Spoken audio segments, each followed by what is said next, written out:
Well, good morning. I want to welcome everybody here to this power session. And our topic this morning is think communication. In the many years that I've been doing coaching and training and mentoring and this sort of work with organizations and people, it's the number one request that I get, or the number one issue that comes up when I talk to folks. When I ask the question, what is your biggest challenge in this company or this nonprofit or this organization? The word that always comes up almost every time is communication. And I have a phrase here that I want to start with. I really want to spend a little bit of time this morning on the introduction and on the chart that you have, the little picture you have in front of you. In my world, as a coach that helps people perform better, communication is all about results. And if you're willing to step up to the plate as a manager, a leader, or just as an individual in your life, and recognize that if you're not getting the results that you want with relationships and with organizations, that you need to change, that you need to look at yourself if you want to get better results. And that's going to be probably the hardest lesson. I just got it out there. Didn't want to bait and switch. That as a coach, I'm going to challenge you that as a leader, if you take full responsibility and accountability for your results, then you'll say if the communication in this organization is weak or failing, or maybe it's just in my team, or maybe it's just in my relationship with another person, then I'm going to step up and take responsibility for that. I'm going to use my ability to respond to that issue. I want to ask you some questions this morning just to get your brain working and starting to move forward. As a leader, as a person in an organization, do you know what result you want to achieve? Does your team share the desire for that same result? How effective is your communication of that desired result to your team?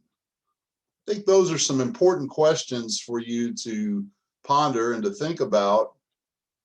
Is that so often we feel that we're great listeners, we're great communicators, but in fact, when we do a little bit of due diligence and a little bit of research and a little bit of interviewing and a little bit of slowing down and listening, what people often find is that my communication is not near as effective or as good as I thought. And this morning, we're going to talk about what happens, why that happens, and what to do about it. So I'm really excited to get started and move forward here. That's me. I've been married for 35 years to a wonderful woman. I'm the granddaddy of all granddaddies. The grandkids are invading in the next day or two. I think it's tomorrow they're coming. I'm excited and scared to death all at the same time. I love to play a Tyrus keyboard, Yamaha Tyrus keyboard. That's my escape in life. I'm the owner of my own business, Being Business Services. I've been doing this kind of work for the last 18 years. Mentor, trainer, speaker. I'm also a biblical counselor. I love to help people with marital issues, personal problems from the perspective of the scriptures in the Bible. And I have a passion to help people. That's the thing that ties all of those things together. So fasten your seatbelt. Here we go. Very quickly, Being Business Services, who are we? Who am I as this company? We offer these following opportunities. We have some more free events. We do this once a month. We have the past events available to you on YouTube. You can find those on the website.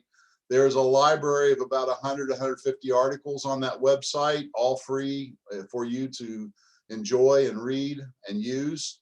There's a free weekly article. I actually write a new article every Monday that we send out in an email you can sign up for. There is a paid mastermind group. Got 2 of those going. They're going extremely well. If you want more information on that, contact me. And I do executive mentoring and coaching and leadership management and training. So that just answers the question. For more information, there it is. MentorDaveBeam.com is the best way to contact me through the website. email me, Dave Beam at mentordavebeam.com. And there's the phone number, and you can text that. Number of ways to communicate with me, and we'll get that out of the way. But people ask, well, who are you? What do you do? What, this is free. How do you actually make this a business? Those are the opportunities. So I always start off with these rules of the game, but I want to use them in light of the topic that we're talking about today. And here's another question. When you and your team are not achieving the results you want, what is your response to that? How do you show responsibility? My question is, do you embrace an ownership mindset? Do you truly own your results? Do you own your communication? Do you accept the full responsibility for the outcomes that you're getting? Or do you go to the victim mindset, which is I blame? I blame the circumstances. I blame the upper management. I blame the stakeholders. I blame the employees. I blame the dog that ate my homework. The question is, do you, as a person, are you typically a person who slows down when things are not working well and say, first of all, how do I need to change? Folks, the fact is we really cannot change other people. We can influence them if we have that collaborative spirit and that relationship. Certainly we can be an influence, but at the end of the day, everybody makes up their own mind. They make their own choices. So I want you to really focus today on owning it. I want you to own yourself and the way you communicate. You're going to think of some other people that are really challenged communicators in your world, and that's okay. But I really want you to come back to how can I be better? I want you to participate 100%. What does that look like today? Take some notes, write down some questions. At the end of the session, I'm going to allow you to request some things. I'm going to show you how to do that. Ask for those free things. I'd love to send those to you. Drop the I know. One of the problems with communication is we go into conversations with people and communication with people thinking we already know what they're thinking. We already know what's going on. We already know the answer. We already know what needs to be done. And I'm telling you that that is the enemy of communication. When we have a predisposition to knowing everything, well, you've been around know-it-alls. You know what it's like to be around a know-it-all. You've probably been a know-it-all. They don't learn anything because they already know everything. And if you already know everything, when you go into a communication or a conversation, you're not going to learn anything. I would suggest that you totally strip away your previous knowledge. You can write it down on a piece of paper and write some things down, but set that aside, get it out of your biocomputer, and have a clean slate when you go into a communication. Be a true listener that's present. And that's what dropping the I know is all about. It's about being fully present and fully open and fully engaged and empathetic with the person that you're communicating with. And then fun. Folks, if you're having some struggles in this area, the first thing I would tell you is lighten up. People take things way too seriously. If I have a death of a dear one that I love, that's a serious matter. There are a few things in this life. Child abuse is a serious matter. There are a few things in life that are very serious. Cancer is a serious matter. But we put too much heaviness and seriousness on things that if we would lighten them up, they would actually become easier to deal with, better to deal with. We'd have a more creative, fun mind, and we'd have better answers. So I'm asking you, for the sake of this remaining time we have together today, to choose some things, to choose to own it, to choose to participate, to choose to be curious and drop your I know, and to choose to have some fun. I want to give you a moment here just to embrace those rules and say, I'm going to choose to do that because this time is important. I want to make the most out of it. Okay. Hope you're all with me. Let's go forward. We're going to talk about perception. And I just want you to watch your screen. Hopefully everybody's able to see this. And something's going to appear on this screen. Now, those are three little Pac-Men, and they're positioned in a certain way that you start to see something emerge. And then we're going to put in some lines, and hopefully you can see that. Just want you to take a look at that set of objects and ask this question. How many triangles do you see? Now, if I was in a group and we were doing a group thing, we would go around the table and we would ask everybody how many triangles you'd see. I've had people say as many as 12. How many triangles are actually there? There are none. There are none. There are 0 triangles on that.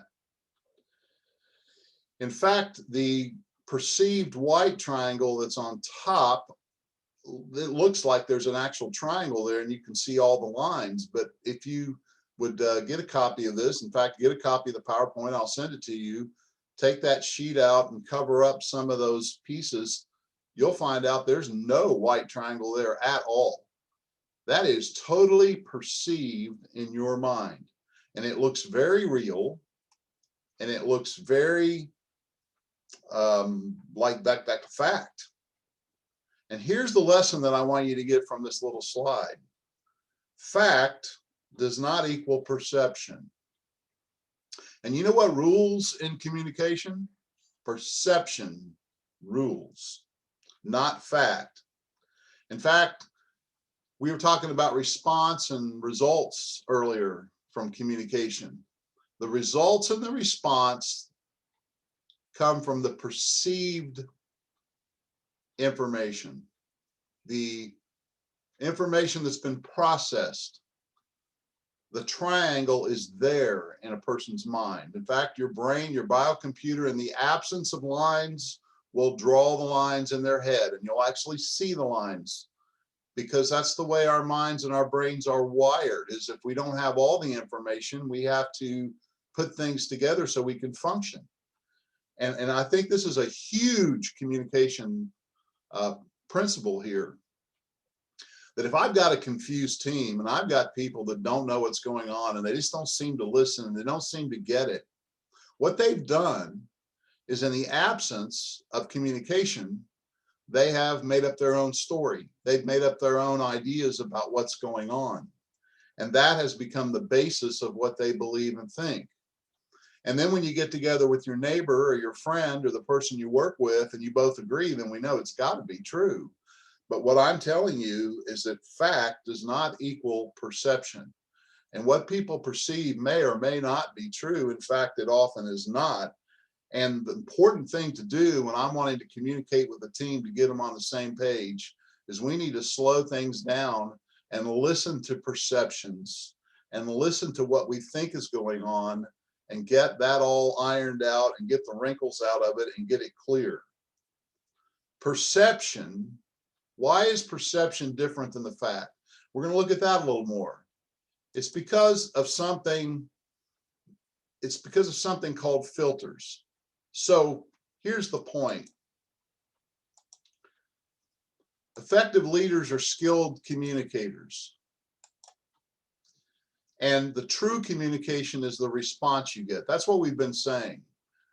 Again, if you'll step up to your ownership this morning, if you'll step up to the truth this morning and say, if I'm not getting the response I want from my team and even from myself, where's the communication lacking? How am I failing as a communicator? That sounds so harsh, doesn't it? Well, Dave, it's just them. They're not listening. They're not getting it. Well, if they're not getting it, it's your responsibility to figure out why they're not getting it and take care of it. And here's the reason. It's filters. Most effective communication recognizes and overcomes filters. So here at the bottom of the screen, we've got these two heads, these two people that are going to talk to each other, and we've got this filter that's between them. And this is just a fact. This is the way things work. So it's not what's sent out. It's not the words you use. It's not the email you sent out. It's not the text. It's not what you said to everybody that is the communication. It's what gets perceived and understood on the other side. So this fellow down here, he's sending something out and it goes through this filter. So what does a filter do? It holds back pieces and it excludes pieces, and it maybe changes the nature of things. And so this person on the other side gets a message that does not look exactly like the message that was sent. And then they respond to that message, and that response goes back through another filter. And so by the time we've done this communication cycle, we have perceptions that may or may not be anything close to what the intended communication was. And folks, if this is going on in your organization and you are a communicator, and we're all communicators, you need to own your communication and find out what's going on. And you need to get some tools and some skills to understand this. And you're going to get some of those this morning. I'm going to teach you about filters. Now, we're not going to go, we've got an hour, we're not going to go in depth on these things, but I'm going to let you at least see that there are things we can do to get rid of those filters, or at least to compensate for them. Let's talk about learning style filters. I think these are very interesting. If any of you have ever been able to have the opportunity to take an assessment on your learning style, there are basically 3 learning styles in this model. There's a visual learning style that I learn from what I see. There's an auditory learning style. I learn from what I hear. And there's a kinesthetic learning style. I learn from what I actually experience and do, or what I feel, or what I touch. So you think about our 5 senses. We've got taste, smell, touch, hearing, and seeing. And all of those inputs come into our brains, and that's how we receive information and data. And the fact is that we don't all receive data the same way. Some of us are better learners by what we hear. So if you're an auditory learner, you're going to love what we're doing today. The fact that I'm talking to you and my voice probably means more than what you're seeing on the screen. But if you're a visual learner, it really helps to have that screen up there with those pictures, and it helps to read things. And you like to read and look at something to understand it. And then there's a portion of the population out there, their primary learning style is kinesthetic. They have to touch it, they have to do it, they have to feel it to really learn it. Now, why is this important in communication? If I want to give you some instructions, if I want to inspire you with my vision, if I want to get you on the same page that I'm on, I have to realize that in my audience, some of those people are going to have to see it. They're going to have some kind of a visual presentation to get it, because they have filters. They have filters that filter out the auditory and the kinesthetic piece, and they primarily learn through visual. In fact, the way this works is we usually have 2 styles that are a little higher and one that's really low. So if I have a low auditory learning and all somebody's doing is talking to me on the phone and telling me what to do, I'm probably missing most of that communication because I have a filter there. And you're saying, well, how do you know what filters people have? There's a lot of good ways to know this. You can hear it in their language. I see what you mean. I really can see that. Or I hear you. Or I really get that. I sense that. I feel that. And you can hear through people's language. If you get to know the language of the visual and the auditory and the kinesthetic, and you start to really slow down and listen to people and hear the words they choose, they typically are going to choose words along their learning style. There's also another interesting study. We won't go into it today, but you can actually watch through their eye movements. If a visual person recalls the past, they will tend to look up. An auditory person will tend to turn their head and look to the side. And a kinesthetic person, when they're remembering or thinking about something or considering something, will tend to look down. And that's just an interesting science. And it's interesting to know that we're all different. The point is, we all have different filters here. So what's the answer? You need to take ownership of your communication and make sure it includes visual, auditory, and kinesthetic aspects or tools. Second, let's look at this other filter, behavioral style filters. Maybe some of you have been privileged to take the DISC profile. This is what this is based on.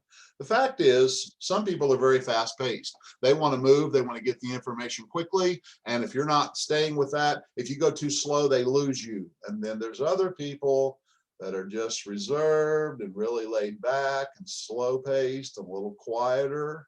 And if you're talking like this and going like this, they miss everything you're saying. So here's the lesson. Folks, when you're communicating, if the person you're talking with is fast paced, you better pick up the pace if you want that filter to go away. And if they're a little slow and a little quiet, you better calm down. You need to match and mirror who you're communicating with. What if I'm with a group of people? Then you need to include fast paced stuff and slow paced stuff. That's my challenge as a communicator this morning, is to try to bypass as many filters as I can by including a variety. It's me owning the communication. If I'm not getting the results, I need to look and see what filters might be in place. And then there's a filter that some people are more task oriented. When you talk in task language and doing language, they hear you. And then there are people that are more people oriented. So if you're not looking at the relationship and talking about the feelings involved and the culture involved, they're not going to hear you. They're going to have a filter there because they have different value. Some people value what they do and some people value the people involved. And there's no right or wrong here. This is just a difference in people.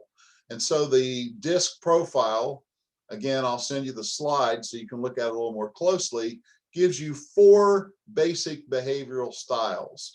There's a D, or a dominance, that is a task-oriented, outgoing person. There's an I, who's an influence, people-oriented person. They're the party people.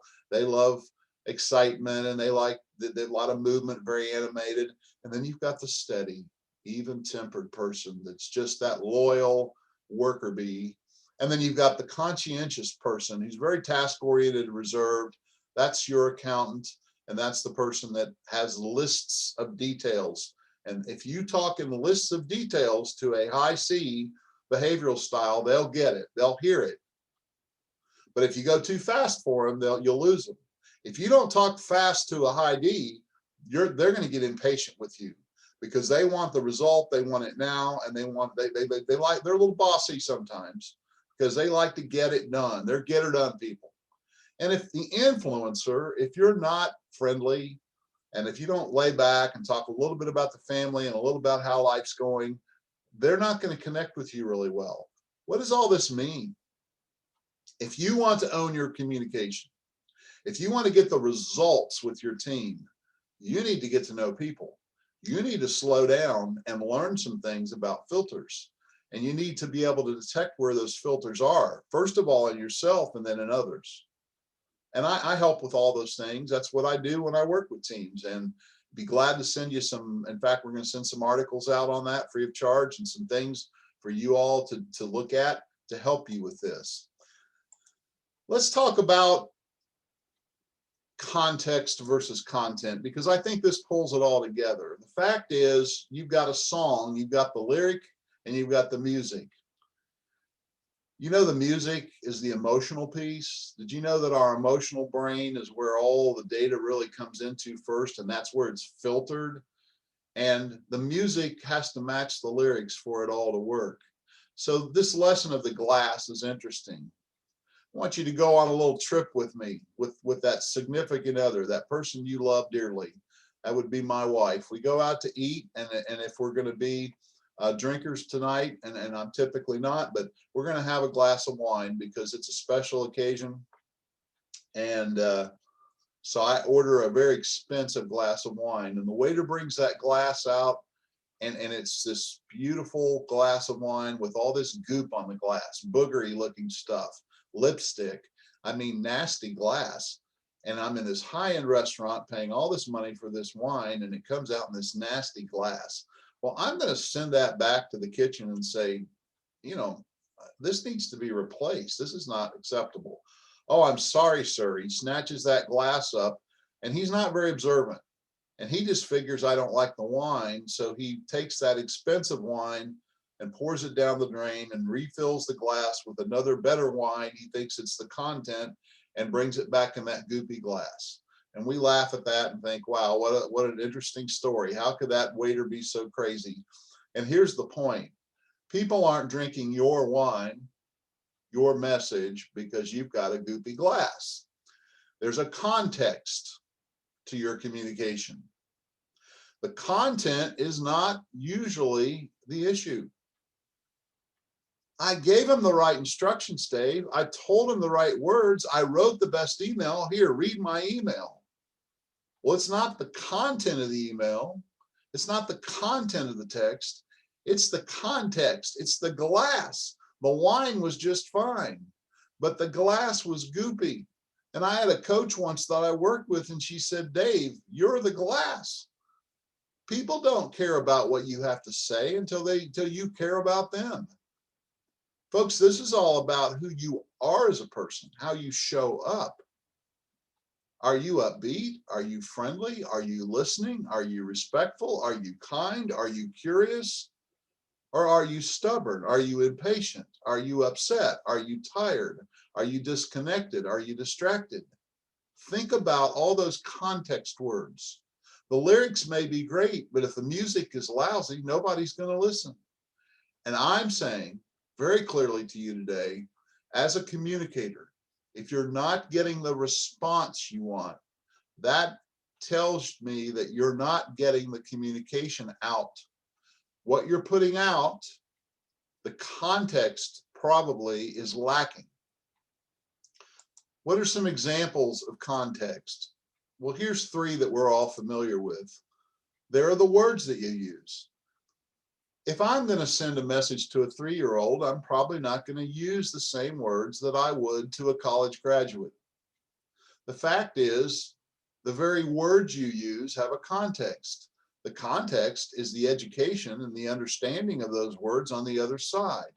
If I don't know who I'm communicating with, I don't know how they're going to interpret the words that I use. You need to get to know people, folks. Leaders who shoot and run and think all they need to do is just say it right, and then it's their problem if they don't get it. It's lousy communication and leadership. And I'm just saying, if somebody's not getting your message, look at the words you're using. Thou, the voice, and the body language. Let's do the voice right now. Good morning. It's great to have you all on the call today. Or listen to this one. Good morning. It's great to have you on the call today. Same words, very different voice inflection. It's tone, it's volume. All this context really is what the communication. In fact, the study that I read says 7% of your communication are the words you use. 38% is the voice inflection that you use, and 55% is whether you're standing up straight, you have your shoulders back, you have a smile on your face, and the body language.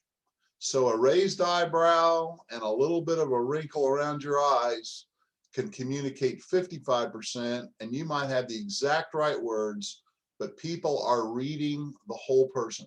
This is the way we are as human beings. The context matters. In fact, the context rules.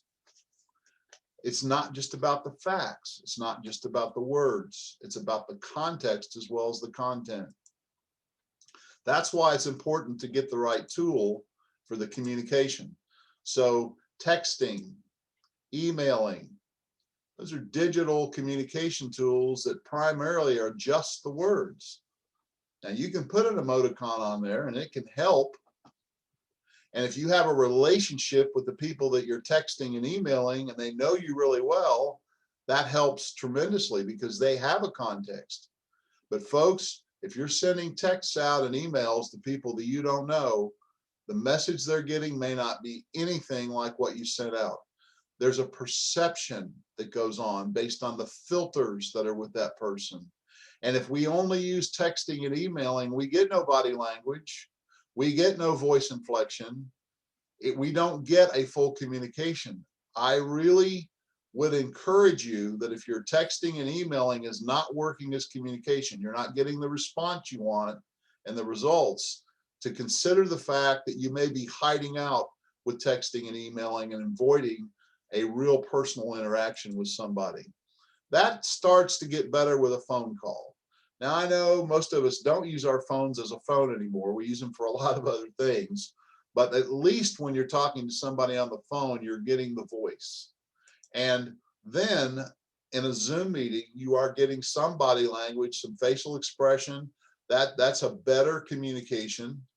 But in-person team meetings and in-person one-to-one conversations cannot be beat. And if you're doing something critical with someone, make every effort to increase the modes and the communication signals. Because every time you take away one of those communication aspects, those filters become more in the way. They become more of a hindrance. So here's another lesson for this morning. If your communication is weak and faltering, consider the tool you're using. If you're just sending out directions on how to get somewhere, texting may be fine. And what time we're meeting, and you just send out a time, that's fine. But if I've got an employee issue, I've got somebody failing at their job, I've got somebody that's going through a hard time, I'm going to encourage you to move down that list and go towards the bottom. Some people are really good with words. They're really good with punctuation, but most texting stinks of the punctuation. And folks, punctuation is context. If you take it out of text messages and emails, one little line can say 15 different things just by the way you punctuate it. So what are we saying here? It's time for you to own your results. If you're not getting the results in your communication with your team, you need to really do a real evaluation of your communication skills.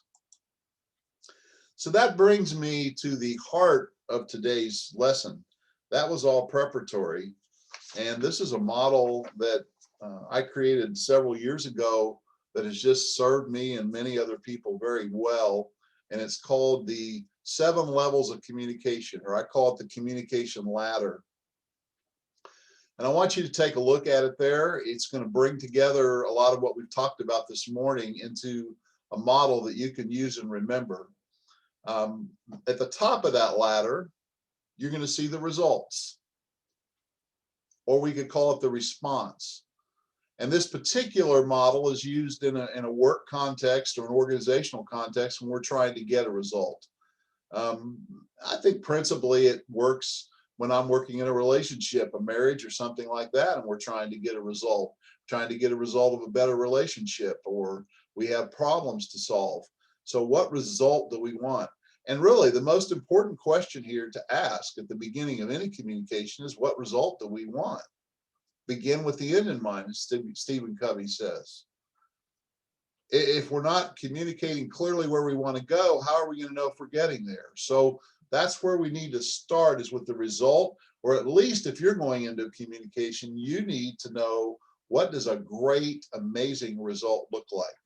To achieve top results, your team has to climb this ladder together. And as the leader, you get to go first. So let's go to the bottom of the ladder. Where do people typically start in their communication? I call it the swamp. The ladder is sitting in a swamp of myth and stories. Now, myths and stories have their place. I've got the grandkids coming. We're going to have some stories. We're going to tell some stories. It's great entertainment. Myth is great. It's wonderful to go to places of fantasy and make things up and use that beautiful creative mind to tell stories and think of all kinds of crazy things. However, in the world of communication, here's where we have the problem. When we're not having effective communication, we've got a triangle, but it's not really there. My mind will create the triangle. My mind is a creative mechanism. It's a creative biocomputer, and it's designed to create stories and put things together.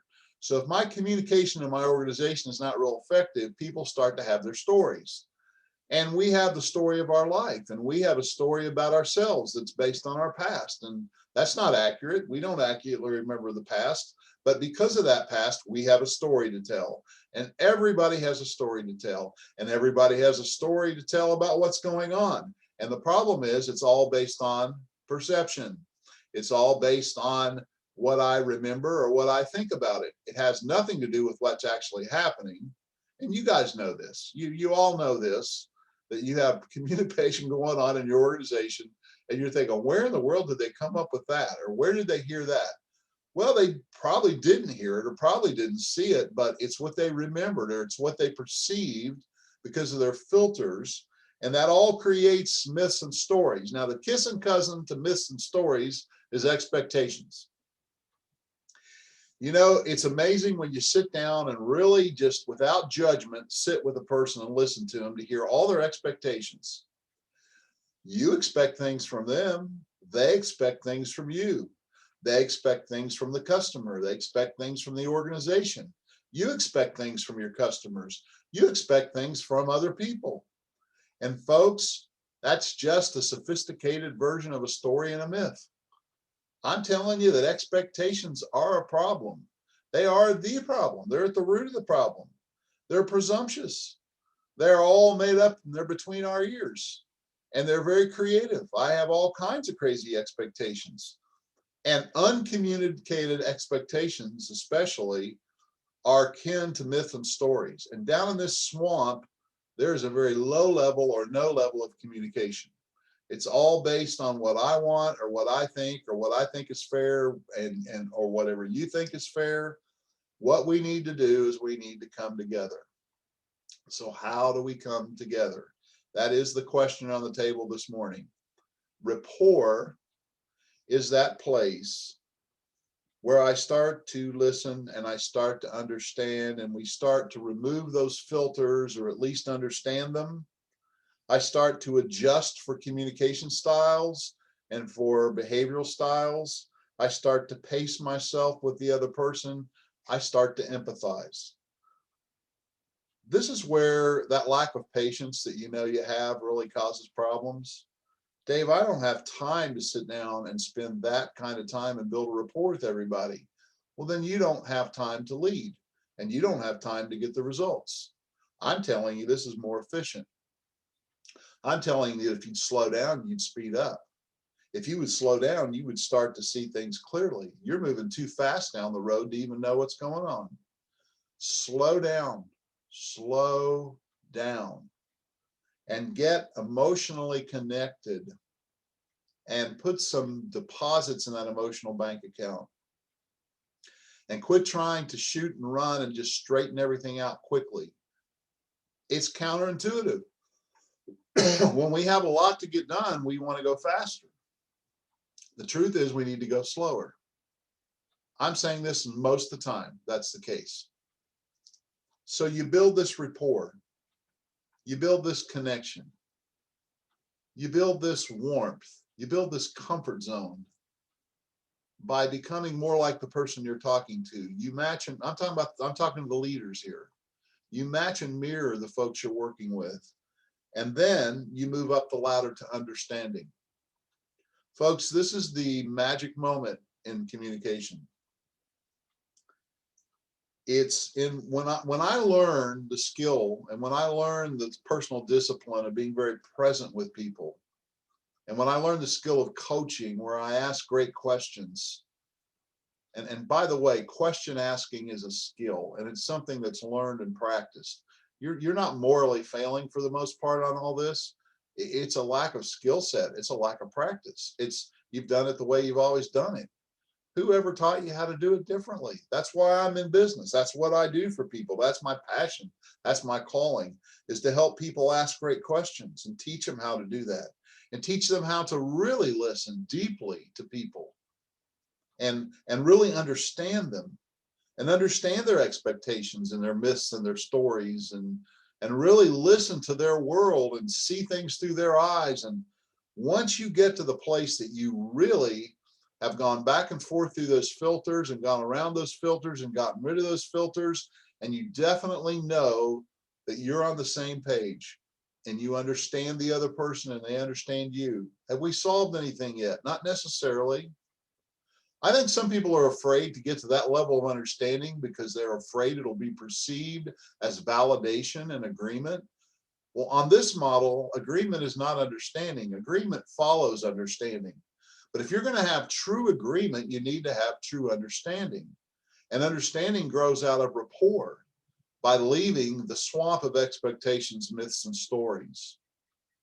Now, the beautiful thing about understanding is as a leader, you understand first and you get that validated that you understand them. That respect and that feeling that you've put out, that context that you've put out is going to be amazing. That is a clean glass, folks. When you sit and give somebody the respect and the honor to listen to them and truly understand them and empathize with them, you've got a person that's got open ears and an open heart and ready to move forward. Then we create agreements. We create agreements and we get rid of all expectations. My. Could you imagine in your organization if you had no more expectations and had nothing but strong agreements? This is a courageous place. This is where you need to really test and measure and see if you truly have agreement. And you have to make sure that you understand. And Covey in his book, 7 Habits, again, that classic, I love the book. He talks about win-win agreements. That truly we can most often go for a win-win where both people actually do better. I'm not giving anything up in a win-win. I'm contributing my piece, they're contributing their piece. And because we're in agreement and rapport, we can create a beautiful thing that leads to a true commitment, a true switch that goes on in my brain that says, I'm in 100%. I agree with this and I'm committed to it. Folks, we accuse people of not having integrity, of not keeping their commitments. We feel guilty ourselves. Here's what the real issue is most of the time. There was no real agreement. There was no true understanding. There was no process. And we're still living in the world of myths and stories and expectations. And because most people are people pleasers, they go along and act like they're committed, and they'll even lie and say they're committed. They're not calling it a lie, but their heart isn't really in it because there's been no true listening. There's been no true understanding. And therefore, the commitment is not based on a solid foundation. It's in the swamp. And then we try to be accountable to a dysfunctional communication. I'm saying slow it down, build the rapport, understand, come to a true agreement, an agreement where everybody wins as much as possible. People will commit to that. Even if it isn't fully what they wanted to begin with, they'll know that they've been given the respect to be listened to and understood. Now we can have accountability. That's the other thing I get. People say, we have a communication problem here, Dave. The other thing I get is we have an accountability problem here. It's the same. We're trying to have accountability without good communication. We're trying to have accountability through force. We're trying to, well, what we need to do is just crack the whip. We just need to get harder on people. We just need to get clearer policy manual, clearer rules. I'm not against all that stuff necessarily, but what I'm saying is that's not the root of the solution. The root of the solution is understanding and true agreement. That's where you get accountability and get a true functional team and get results. So folks, I really want you to, after this call, I'm challenging you to take up this model and to just look through those words and think about climbing that ladder. In fact, here's a great homework exercise for you. Think about a recent communication in your organization and rate it on that ladder. Say, how far did we go up the ladder? Did we really have true understanding? Do we even have a true rapport? Or are we mostly having expectations and myths and stories in this communication? You know, sometimes you can be down the ladder in one subject and be up the ladder in another subject. Sometimes you can have a lot of accountability and results in one area or one group, but not have it with another. So I think this is a great model it's a mirror. You can use it to check yourself. Also, I'm offering today, again, part of the free packet is to send out this. And what I'm holding in my hand is a communication leader checkup. I just want to read through those really quickly. We've just got a green light, a yellow light, a red light. Really simple. Do you, as a leader, engender mutual trust? Do you make sure the root problems are identified, discussed, and solved? I'm just going to pick a couple others out. Are you fully present when you meet with others? Do you truly care for the people you work with? Do you provide clear instructions? Do you provide a safe environment for people to communicate? These are key questions. Do you hold your team accountable for their commitments? Is there an accountability in your organization? Do you ask great questions and seek to understand before being understood? Do you always end your conversations and your meetings with written action plans that include a follow-up? You know, if it's not written down, it's probably not a true commitment and accountability. I like things that are written and even signed. It's just a formality, but it clicks something in that biocomputer that says this is now a commitment. So those are some questions for you. I'll send the tool to you if you ask for it. Be glad to do that. And I want to take you through one more practical tool before we get off today. And it's something called a problem-solving tool. Does anybody have any problems? If you're human and you've got people, you've got problems. If you're a person, you're a problem in some ways. But problems are for solving. Problems are exciting. Problems are just puzzles to solve. Problems aren't anything to run away from. They're the opportunity. On the other side of that problem is an opportunity. So that's an opportunity. Maybe it's packaged a little weird, a little bit of a nasty paper, but you know, if you open that thing up and you go through this instead of run from it, there's a beautiful thing on the other side. So I'm going to give you this real simple problem solving tool. Once you understand this ladder or have a sense of it, you sit down with somebody. How are you going to coach them to solve a problem? You're going to ask 4 questions. And here goes. True communication is for solving problems. And here goes. The first one is, what's broke? Notice that I didn't ask who's broke. I want to get folks objective about the problem. I respect you. I love you. Can I use the word? I care about you. I'm not going to attack you. I'm going to attack the problem. You're not the problem. You may bring problems. You may have a problem, but you're not the problem and I'm not the problem. We hopefully are part of the solution. So I'm not going to attack the person. I'm going to ask the question, what's broke? Not who did it. I'm not going to go in the blame game. What's broken here? What's not working? What's missing? What's broke? Second question, what broke it? Just heard another audio program from another guy that said, what's really important is to find out, when did the problem start? When did this go off the rails? Let's look at the history a little bit and look at what broke it. Were things going well at one point and then they started to get off? Has this always been broken? And what happened that started to lead this astray?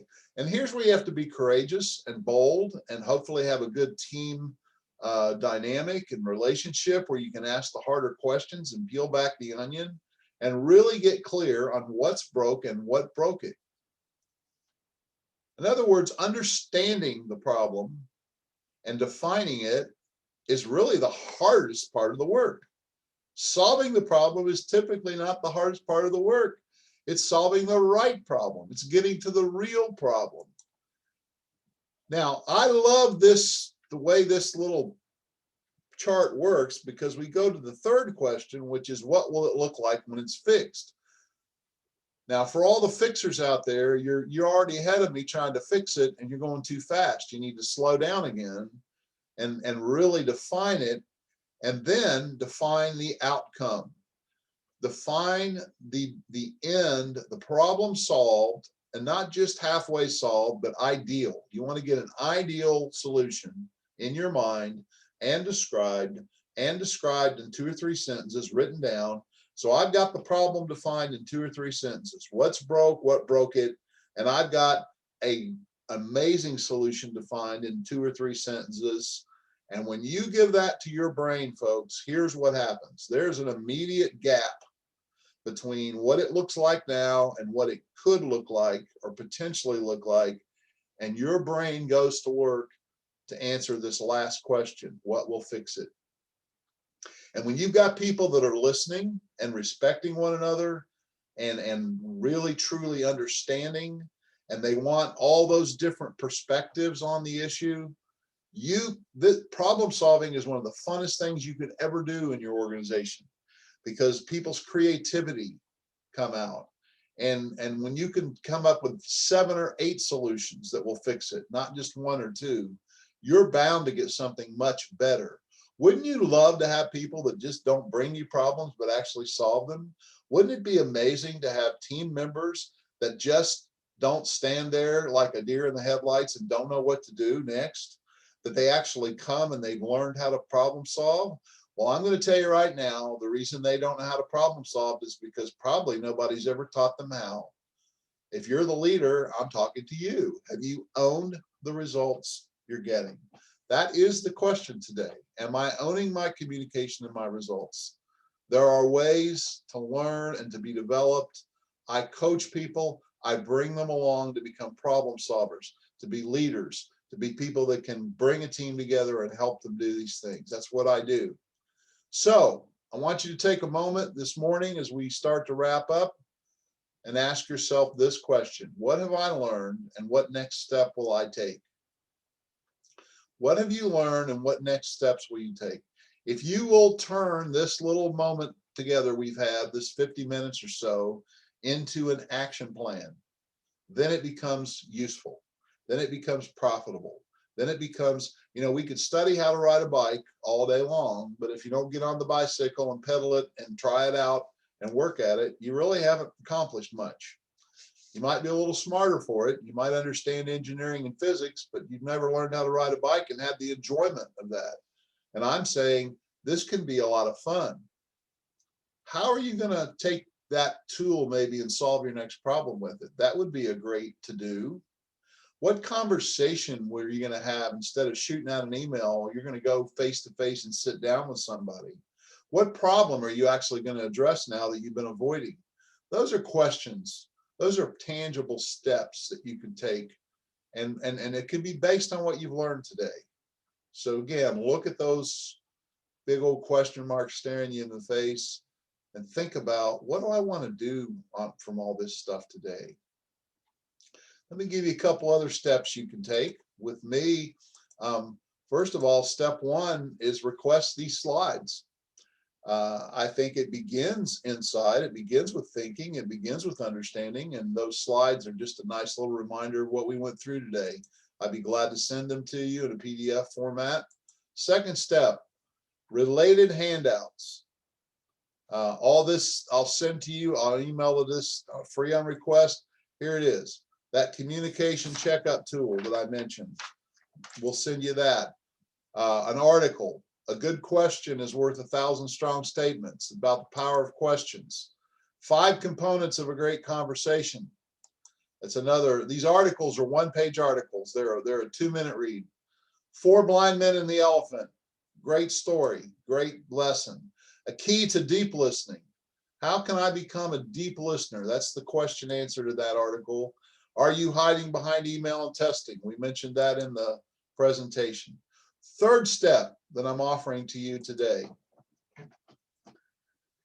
If you really want to improve your communication and you really want to go for it and you really want to be that leader and you want to get better yourself and don't wish that things were easier, that you were better, get a coach. And I want you to get me, and you're getting me for 60 minutes for $99. I want you to have the experience. I want you to have the communication with me and see, as you become a powerful coach, how you could influence other people on your team. I'll teach you how to do that. I'll teach you how to ask the questions. We will work on those disciplines and those workouts together. That's what I do with folks. And I want to offer you that first session for $99. Typically, people are paying me about $350 a session or thereabouts when they buy a package. But for the people on this call, I'd love to do it for $99 just to give you the experience and help you even solve a problem. Bring the problem solving tool to the session and say, I want you to help me solve a problem using this tool, and bring a big problem, bring a tough one, and we'll work on it and we'll get that problem solved. I'm not the answer guy. You've got the answers. I'm the coach. I'll help you find the answer and we'll create it together. So those are my offers today. I so much appreciate everybody's attendance. Spread the word. These sessions are going to continue, Lord willing, every month, first Wednesday of the month, sponsored by our great sponsors. And it's been a delight to have you today. So got any questions or anything going on, feel free to contact me.